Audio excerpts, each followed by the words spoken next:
Salut à tous, aujourd'hui nous allons vous parler de 10 trades qui ont complètement changé l'histoire de la NBA. Ils peuvent avoir eu lieu en cours de saison, pendant la draft ou encore en plein été. Seules les transactions s'étant déroulées dans le cadre d'un sign and trade ne seront pas abordées. Ces dernières correspondent pour nous davantage à des signatures qu'à de réels transferts. On commence avec quelques dédicaces de trades que nous avons beaucoup appréciés mais pour lesquels nous n'avons pas trouvé de place. Il s'agit de Kawhi Leonard vers les Raptors en 2018, de Shaquille O'Neal au Heat en 2004, d'Anthony Davis aux Lakers en 2019, d'Oscar Robertson aux Bucks en 1970 et de Dennis Rodman aux Bulls en 1995. À leur niveau, ils auront eux aussi marqué l'histoire de la Grande Ligue. Mais maintenant que les mentions sont faites, entrons dans le vif du sujet avec les 10 que l'on a décidé de garder. On débute en évoquant la draft 1996 lorsque les Hornets et les Lakers trouvèrent un accord. Celui-ci envoyait Vlade Divac à Charlotte en échange des droits sur le joueur que la franchise de Caroline du Nord venait de drafter en choix numéro 13, Kobe Bryant. Aujourd'hui, ça paraît fou que 12 équipes aient pu faire l'impasse sur l'arrière. Mais il faut dire aussi qu'en sortant du lycée, Kobe soulevait beaucoup de doutes de par son côté individualiste et de sa jeunesse. Mais Jerry West, lui, avait senti le potentiel du gamin. Il était tellement ébobie par le workout qu'il avait organisé avec lui que sa mission était claire, tout mettre en place pour l'acquérir, mais en possédant le pick 24, le dirigeant savait bien que ce serait impossible. Pour bien comprendre, il faut savoir aussi que la priorité des Lakers n'était pas Kobe à cette époque, mais bel et bien Shaquille O'Neal, qui était alors free agent. Pour se donner une chance de le signer, il fallait faire de la place dans la masse salariale, et notamment se séparer du pivot, Vlade Divac, qui alors devenait inutile. Voilà pourquoi le soir de la draft, West voulait absolument transférer le pivot serbe contre un rookie. Et si dans l'histoire ce rookie ça pouvait être Kobe, le dirigeant ferait d'une pierre deux coups. Alors revenons sur le process un peu. Dans un premier temps, West, grâce à son pote agent Amtelem, fait en sorte d'annuler le maximum de workouts de Kobe avec les autres teams. Il veut que le moins de personnes possible aient accès aux informations qui concernent l'arrière. Ensuite, il prend Vlade Divac et le propose à chacune des teams qui possèdent un pick bien placé, à commencer par les Raptors qui disposent du deuxième choix. Personne n'accepte jusqu'aux Hornets,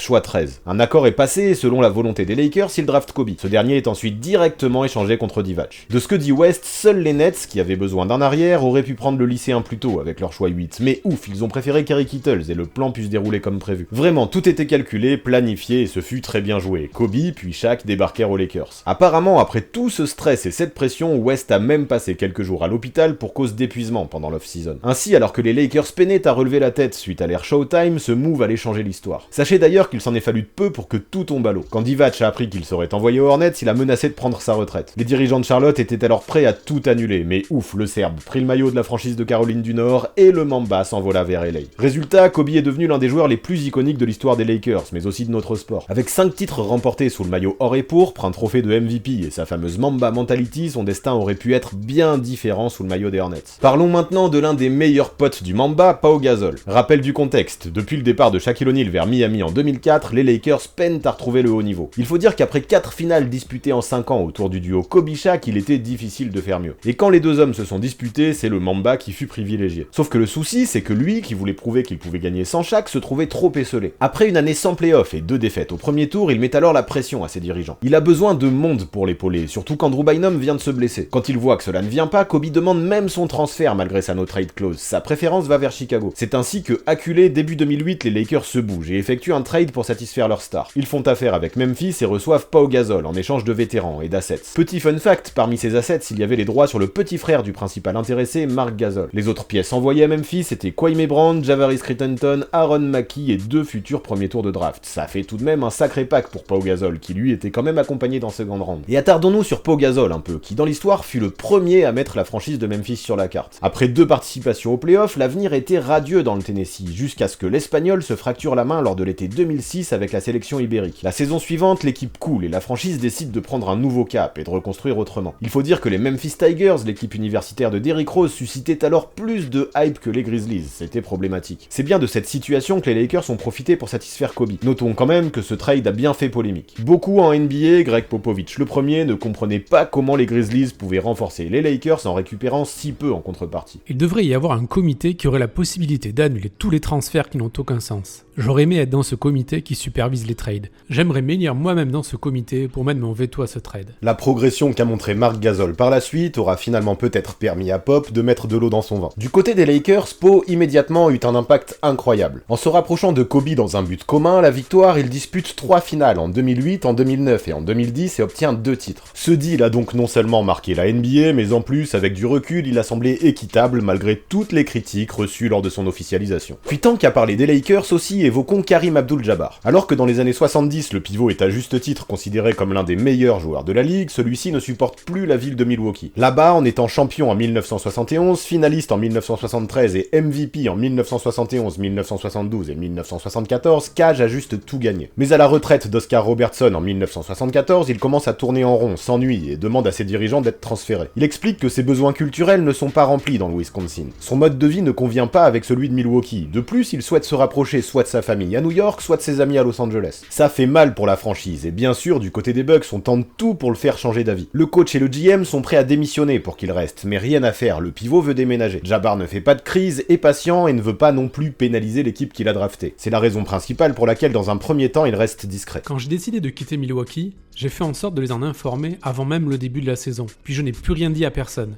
Je voulais leur donner l'opportunité de faire le meilleur deal possible pour eux, sans que ma situation soit ébruitée. Sauf qu'au bout d'un moment, la situation s'enquiste. Novembre, décembre, janvier, février, mars, rien n'est fait. Les dirigeants ne seraient-ils pas en train de vouloir la lui faire à l'envers ? Le 16 mars, le pivot fait alors une annonce officielle devant les médias. Il veut partir et dévoile alors publiquement les raisons que l'on connaît. Je tiens à souligner que je n'ai rien contre les gens de Milwaukee ou du Wisconsin, mais mes amis et ma famille ne sont pas là, et culturellement, ce qui m'anime n'existe pas ici. Ma relation avec les dirigeants est bonne, et tous les gens qui encadrent l'équipe sont super. Je n'ai aucunement à me plaindre de ça. Évidemment, du côté des Knicks et des Lakers, on flaire la bonne affaire. Entre les deux franchises, les enchères montent, et la préférence du Big Fella va vers Big Apple, ville qu'il a vu grandir, et dans laquelle il avait obtenu le statut de légende des playgrounds. Les choses auraient pu d'ailleurs se faire, vu que les Knicks proposèrent du lourd avec de ce qu'il se dit. Walt Frazier, Earl Monroe et du cash, ça envoie. Ceci dit, Bill Alverson, président des Bucks, explique qu'il n'a pas du tout apprécié la façon dont les Knicks, au premier abord, s'étaient présentés pour faire affaire. Vu que les New-Yorkais ne pouvaient pas lâcher de tour de draft, ils voulaient compenser avec des dollars. Au début, ils nous ont pris pour des pigeons. Mike Burke, le président des Knicks, s'est pointé avec son costume à 1000 $ et a cru qu'en échange de quelques dollars, nous allions lui laver. Que m'aura apporté le cash ? Il pensait qu'avec l'argent, il pourrait tout obtenir. Je l'ai renvoyé à New York la queue entre les jambes. Les Lakers, eux, furent plus malins. Après quelques négociations, ils envoyèrent Junior Bridgeman, qui a connu un parcours de fou, on avait sorti une vidéo dessus. Dave Myers, Elmore Smith, Brian Winters, mais surtout 2 pics de draft et même du cash pour s'octroyer les services de Karim. Ça a suffi. Sous le maillot de l'équipe californienne, période Showtime, Abdul-Jabbar remporte 5 nouveaux titres, mais aussi 3 trophées de MVP. La relève de Wilt Chamberlain était assurée à LA. Et même si pendant tout le reste de sa carrière, le Big Fella a rêvé de New York, tentant même de forcer un transfert en 1981, c'est bel et bien sous le maillot des Lakers qu'il finit par prendre sa retraite en 1989. Décidément, beaucoup de choses se sont jouées après ce trade. Et tiens, Wilt Chamberlain, parlons-en d'ailleurs. Si nous aurions pu évoquer le deal qu'il a lui aussi mené aux Lakers en 1968, nous avons préféré celui qu'il avait envoyé aux Sixers au cours de la saison 1964-1965. Déjà, si vous avez bien suivi notre vidéo sur l'historique du nom des franchises, vous savez que les Warriors à la base sont originaires de Philadelphie, ville dans laquelle le Big Dipper est né. Alors forcément, quand l'équipe déménage vers San Francisco, il y en a un qui fait la tronche. Voilà pourquoi, au bout d'à peine 2 ans, les Warriors de Frank Mioli, nouveaux propriétaires, font affaire avec les Sixers en envoyant le pivot dans sa ville natale contre Connie Dirking, Paul Newman, Lee Schaffer et environ 300 000 $ en cash. En termes de plus-value sportive, c'est assez anecdotique, d'autant plus que Schaffer, par exemple, prit sa retraite dès son arrivée à San Francisco. Ceci dit, la franchise californienne était dans un gouffre financier. Dans la transaction, c'est plutôt les 300K, gros chiffres pour l'époque, qui les ont intéressés plutôt que l'apport sur le parquet. De ce qu'il se dit, Chamberlain de toute façon n'était plus en odeur de sainteté en Californie, ce dernier n'étant absolument pas sur la même longueur d'onde que ses dirigeants. Les tensions étaient à peine cachées et les Warriors perdaient tout. Au moment du trade lors du All-Star Break, l'équipe venait d'enchaîner 15 défaites consécutives, il fallait agir et vite. Beaucoup le sentaient et la franchise de Pennsylvanie n'a pas été la seule à tenter sa chance. Knicks et Lakers, eux, avaient également tenté le coup, mais du côté des Warriors, on voulait du cash, les 76ers en avaient. La franchise a donc fait une super affaire car avec Wilt, en plus de récupérer un joueur qui tournait à 39 points et 23 rebonds de moyenne, ils ont également remporté un championnat en 1967. Très bon move donc de la part de la franchise de Pennsylvanie. Cette transaction d'ailleurs ne fut pas la seule qui marqua les 76ers dans l'histoire. Effectivement, en 1982, l'équipe de Philadelphie réalisa un super coup en faisant venir nul autre que le MVP en titre Moses Malone. En contrepartie, les Rockets recevaient un Caldwell Jones de 32 ans ainsi qu'un pick, c'est plutôt faible. Mais revenons au chairman of the board. En rejoignant une escouade déjà formée autour de Julius Erving et Maurice Cheeks entre autres, Mo Malone semblait enfin avoir toutes les choses en main pour remporter le premier titre de sa carrière. Du côté des Sixers, le plan était tout aussi bon. Alors que l'équipe avait échoué 3 fois en finale sur les 6 dernières années, il ne leur manquait qu'un petit quelque chose pour passer le dernier step. Finalement, Big Big Mo représenta un gros quelque chose. Notamment, il fut à nouveau élu MVP en 1983, mais en plus il mena directement les Sixers au titre, dès sa première année à Philly. L'équipe, qui alors n'a perdu qu'un seul match de tous les playoffs, était intouchable. Et même si ce momentum ne dura qu'un an, il aura marqué non seulement l'histoire de la ville de l'amour fraternel, mais aussi celle de toute la ligue, grâce entre autres au faux FIFO, devenu légendaire. En tout cas, si dans leur histoire, les 76ers n'ont remporté que 3 titres, c'est que souvent, sur leur route, ils ont croisé les Celtics. En termes de trades qui ont changé la NBA, ils ne sont pas mal du tout, eux non plus. Pour illustrer ça, évoquons par exemple un double transfert réalisé lors de l'été 2007 qui a permis de faire venir dans un premier temps Ray Allen en provenance de Seattle, puis Kevin Garnett en provenance de Minnesota afin d'épauler Paul Pierce. À cette époque, The Truth, comme c'était souvent le cas, voulait de l'aide. Il l'avait fait clairement savoir, quand il a vu que lorsqu'il s'était blessé, Boston n'avait plus rien gagné, il a commencé à déprimer. C'était vraiment un moment difficile. Quand j'y réfléchissais, je me disais que je n'avais plus aucun avenir à Boston. Je ne voyais rien de positif. J'étais un All-Star qui entrait dans son prime, puis je me suis blessé et on a perdu 18 matchs de suite. C'était décourageant. On peut le comprendre, les Six venaient de finir avec le deuxième pire bilan de toute la ligue, mais n'avaient obtenu que le 5e pick. Ils ne pourraient donc obtenir ni Greg Oden, ni Kevin Durant. Il fallait donc explorer d'autres possibilités. Du coup, Danny Ainge, plutôt que de chercher à construire via la draft, a fait en sorte d'obtenir de l'aide immédiate. Ceci dit, il explique également qu'en cas de non-succès dans ses tentatives de transaction, il aurait pu réfléchir à un trade pour Pierce. Nous voulions capitaliser autour du niveau de Paul. Il était un joueur fantastique et notre équipe autour de lui n'était pas assez bonne. Malheureusement, j'ai essayé de nombreuses fois d'obtenir des joueurs de gros calibre et j'ai échoué. Cet été 2007 représentait ma dernière chance. Visiblement, cela faisait des mois et des mois que le dirigeant tentait de récupérer Ray Allen, mais les Sonics avaient toujours dit non. Sauf que lors de la draft 2007, l'équipe du Nord-Ouest des States se pointa avec de tout nouveaux dirigeants. Ils devaient construire autour du deuxième choix de draft, fraîchement acquis via la loterie, qui permettrait de drafter KD. C'était peut-être la meilleure chance de Ainge. Seattle avait de nouveaux dirigeants et je me suis dit qu'il y avait une opportunité d'imaginer qu'ils voulaient changer de cap. C'était une occasion idéale pour tenter d'obtenir Ray Allen. Ils avaient déjà un haut tour de draft et je me suis mis à négocier avec eux. Ils voulaient beaucoup en échange de Ray et ce n'était pas aussi facile que ce que je l'imaginais au début. Les Celtics commencent alors à se tourner vers Sean Marion, mais Pierce fait la moue. Les deux joueurs ne paraissent pas ultra complémentaires et clairement le numéro 34 des Six n'est pas convaincu, il veut Allen. Le dirigeant tente alors de se tourner vers les Wolves et Kevin Garnett, mais là encore tout semble compliqué. KG ne voulait pas venir à Boston juste avec Paul Pierce. Il pensait que ça ne suffirait pas. Il disait qu'il était réticent à l'idée de s'impliquer sur le long terme avec les Celtics. En plus, il ne lui restait qu'une seule année sur son contrat. Nous ne pouvions pas payer le prix demandé par les Wolves sans avoir la certitude que KG voudrait rester. L'impasse est donc réelle, c'est ainsi que Danny Ainge s'assoit, réfléchit et décide de presser la détente. L'occasion est trop belle, même si à ses yeux le prix demandé par les Sonics est trop élevé, même si à ses yeux le prix des Wolves est lui aussi trop élevé, il fallait tenter le coup. Dans un premier temps, il envoie ainsi Jeff Green, fraîchement choisi avec le pick 5 de la draft, Delonte West et Wally Szczerbiak à Seattle en échange de Ray Allen et de Glenn Davis. Boum, le premier pion est bougé, place à la suite désormais. Je savais qu'ensuite il y aurait une possibilité d'obtenir KG. Avec Paul Ray et Al Jefferson déjà, nous aurions une bonne équipe et notre intersaison aurait été bonne. Mais si nous réussissions à attirer KG, c'était le jackpot.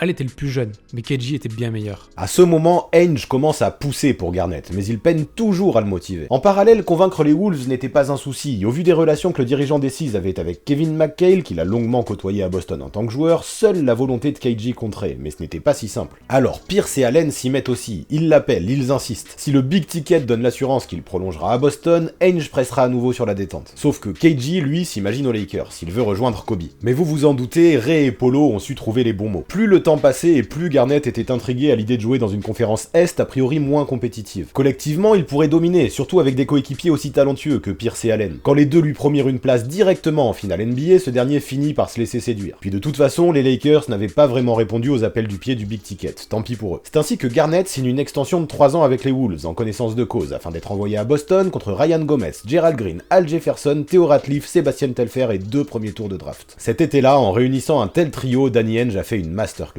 Pour commencer, il se donnait les moyens de satisfaire Paul Pierce en lui offrant enfin un effectif performant. Il faut dire que les Six avaient manqué 8 fois les playoffs sur les 12 dernières années, soit la plus longue période de disette de l'histoire de la franchise. Mais ce que l'on retiendra aussi, c'est qu'autour d'un Paul Pierce go-to guy, d'un Ray Allen sniper d'élite et d'un Kevin Garnett deep-boy, il lança la mode des super teams. C'est bien parce qu'avec les Cavs, LeBron en avait marre de se faire dérouiller par les Celtics qu'il décida de rejoindre Chris Bosh et Dwayne Wade à Miami en 2010. Ajoutez à ça le fait que cette transaction a relancé la vieille rivalité avec les Lakers lors des finales 2008, lors desquelles les Six se sont imposés et vous comprendrez pourquoi le deal a marqué l'histoire. D'ailleurs, si vous doutez encore, sachez que même si Boston s'est à son tour incliné en finale face aux Lakers en 2010, cette série jouée en 7 matchs fait encore partie des plus épiques du basket de l'ère moderne. Danny Ainge a définitivement fait du gros boulot. Dans le rayon des super bonnes affaires du Massachusetts, parlons également de ce mois de juin 1980. Autour de la future star Larry Bird, le futur des Celtics semblait radieux. Le problème, c'est que les joueurs qui entouraient le jeune moustachu étaient eux tous vieillissants. Dave Cowens, Pete Maravich et Tiny Archibald avaient tous plus de 31 ans, ce qui à l'époque représentait mine de rien un âge avancé pour un basketteur. Alors le soir de la draft, Red Auerbach, GM légendaire des Celtics, décide d'envoyer ses picks 1 et 13 en échange de Robert Parrish et du pick 3, avec lequel il choisira Kevin McHale. Sympa. Le Big Three légendaire des 6 était alors formé. Les résultats ne se firent pas attendre, avec un titre dès la première année en 1981, puis 2 autres en 1984 et 1986. Pour info, sachez quand même qu'à eux deux, sous le maillot de Boston, Parrish et McHale cumulèrent pas moins de 16 sélections All-Star, rien que ça. Joe Barry Carroll, drafté avec le first pick par Golden State, ne n'obtient qu'une seule de son côté. Mais bon, peut-on vraiment jeter la pierre aux Warriors qui sont tombés la tête la première dans le piège tendu par les Seas? Peter May, écrivain spécialiste de la franchise de Boston, explique. Auerbach a été très malin. Publiquement, il disait qu'il était intéressé par Joe Barry Carroll, le pivot de Purdue. Mais en vrai, il voulait McHale. Son but était de mettre en place un deal grâce auquel il pourrait le drafter autrement qu'avec le first pick. McHale était bon, mais pas au point d'être drafté en premier. Qui à cette époque aurait pu prédire que le réputé fêtard Kevin McHale deviendrait bien meilleur que le pivot qui alors était un premier choix no-brainer pour tout le monde? Qui aurait pu penser que Robert Parrish, poste 5 somme toute très banal, spécialiste du sale boulot, allait devenir un joueur élite dans le Massachusetts? Eh bien Red Auerbach visiblement. Et étrangement, cette transaction ressemble énormément à celle que l'équipe a faite avec les 76ers en 2017 pour récupérer Jason Tatum en échange d'un first pick devenu Markelle Fultz. Comme quoi certaines équipes sont habituées au bon coup. Et un bon coup, en voilà un autre pour notre transaction suivante. Poursuivons avec le trade qui, dans l'histoire, a eu le plus d'impact sur la réussite collective d'une équipe. Pour ça, il faut revenir il y a très très longtemps, en 1956, alors que la NBA avait à peine 10 ans. Encore une fois, pour celui-là, il faut remercier Red Auerbach et son nez d'une finesse incroyable. Lors de la draft, le coach savait que le meilleur joueur était Bill Russell. Il le clame même sur tous les toits. Si je pouvais en avoir l'occasion, je choisirais Bill Russell.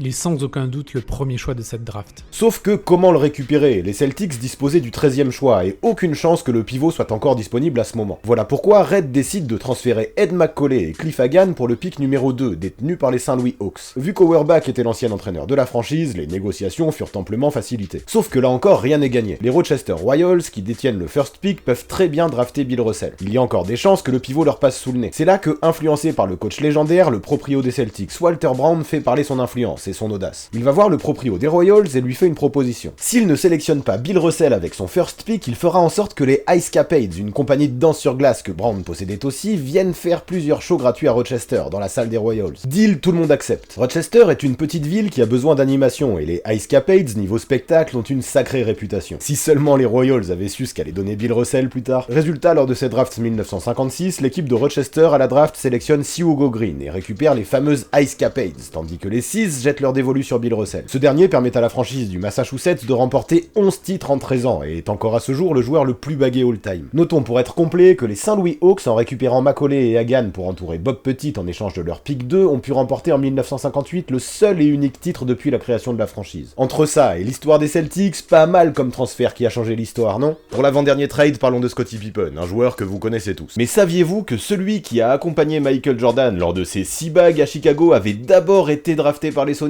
Sûrement, l'histoire est connue, mais pas forcément tous les détails. Pour ça, revenons à la draft 1987, lorsque Seattle choisit Pippen avec son pick 5. L'équipe, autour de Dale Ellis, Tom Chambers, Nate McMillan et Xavier McDaniel, était hyper prometteuse et venait d'atteindre les finales de conférence. Sauf que ces Sonics, face aux Lakers, se firent sweeper, malmenés par Karim Abdul-Jabbar. Il leur fallait donc un pivot pour lutter contre lui, mais aussi contre Hakeem Olajuwon, qui montait sérieusement en puissance. Bien sûr, c'est David Robinson qui intéressait principalement les Sonics, mais impossible de le choper avec le choix numéro 5. Qui alors était le meilleur poste 5 de cette cuvée? On vous le donne en mille, Holden Polynice. Les Sonics peuvent le choper, mais tentent alors un coup de poker. Ils pensent que Polynice ne sera pas choisi avant le pick 8, qui alors était détenu par les Bulls. Les deux équipes s'entendent alors. Si Chicago prend Polynice et l'accompagne d'un futur second tour de draft ainsi que d'une option pour échanger les choix de 1989, Seattle choisira le joueur que les Bulls préfèrent avec le pick 5. Et là, autant dire que tout le monde était heureux. Scottie Pippen, qui n'avait pas joué à un gros niveau à la fac, avait l'image d'un joueur très athlétique et surtout plein plein de potentiel, mais qui avait besoin de temps pour l'atteindre. C'est exactement le profil que recherchait Jerry Krause. L'ailier avait carrément tapé dans l'œil du dirigeant, mais ce dernier avait très peur que celui-ci ne soit plus du tout disponible au pic numéro 8. L'idée de faire affaire avec les Sonics était forcément tentante. La promesse entre les deux équipes est donc faite. Seattle draftera Pippen avec le choix 5. Si au moment où les Bulls piquent, Holden Polynice est encore disponible, ils le choisiront et l'échangeront dans la foulée vers Seattle. C'était l'occasion parfaite pour les Sonics de choper à la fois le joueur qu'ils voulaient, mais aussi des futurs tours de draft. Lors de la cérémonie, si jusqu'au dernier moment tout le monde a serré les fesses, tout se déroula finalement comme prévu, enfin presque. Si Polynice connut une carrière longue de 15 saisons en NBA, jamais il n'atteignit le niveau All-Star. Scottie Pippen, lui, s'est vite affiché comme la pièce manquante du collectif des Bulls autour de Michael Jordan, permettant de créer l'une des plus grosses dynasties du basket moderne. Comme quoi ce trade a changé la ligue, mais surtout du côté de l'Illinois.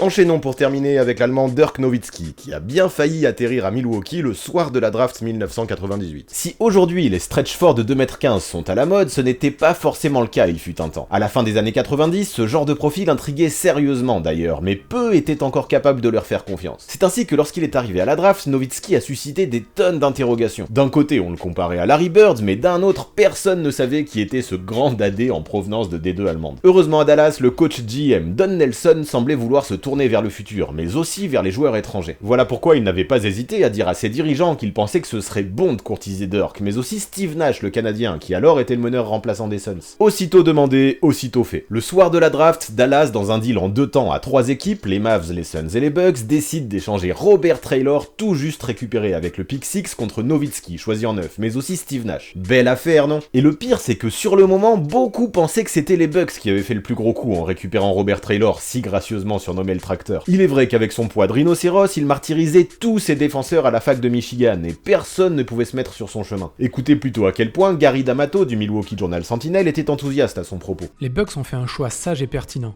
Il peut scorer au poste et prendre des rebonds. Ne me parlez pas de son poids car en NBA désormais, les joueurs comme Robert Traylor ne courent pas les rues. Parlez-moi plutôt de ses qualités athlétiques et de son explosivité, qui sont rares chez un joueur de sa taille. Eh bien, ces qualités-là en NBA, on les a peu vues, c'est le moins que l'on puisse dire. Traylor, avec ses 128 kilos, n'aura passé que 7 saisons dans la Grande Ligue en raison d'une condition physique suspecte et n'aura jamais dépassé les 6 points par match. Le pauvre est désormais décédé d'une crise cardiaque. En parallèle, Dirk Nowitzki et Steve Nash sont devenus d'immenses stars. À eux deux, ils cumulent 3 trophées de MVP, c'est ahurissant. Puis en 2006, l'Allemand a même mené les Mavs à leur première finale NBA avant de les porter vers leur premier titre en 2011. Pas certain que Tractor Taylor aurait pu en faire autant. Ce que l'on retiendra en tout cas, c'est que le succès de l'Allemand a ouvert la porte à toute une génération de joueurs européens et de stretch forts. Même s'il y a eu des fails comme Darko Milicic, son arrivée dans la Grande Ligue a réellement eu une influence folle qui se ressent encore dans le jeu d'aujourd'hui. Qui sait, sans ce coup de génie de Nelson, peut-être que jamais Nowitzki n'aurait pesé de la sorte. La NBA 2021 n'en serait donc peut-être pas là aujourd'hui. En tout cas, ce qui est sûr, c'est que s'il n'avait pas pu choper Nowitzki, le GM avait d'autres solutions intéressantes. Un autre joueur qui jusque-là n'avait pas été drafté lors des 9 premiers choix était sur son radar. Paul Pierce était mon deuxième joueur favori de cette draft. Je l'aurais pris si je n'avais pas pu avoir Nowitzki, mais j'étais persuadé que Nowitzki deviendrait meilleur. Comme quoi, certains détectent mieux les talents que d'autres, n'est-ce pas les Bucks? Avant de partir, pensez à vous abonner à la chaîne de Basket Info, mais aussi à celle du 6ème homme afin d'obtenir 2 visions complémentaires de la NBA. Les dernières vidéos mises en ligne apparaissent juste sous vos yeux.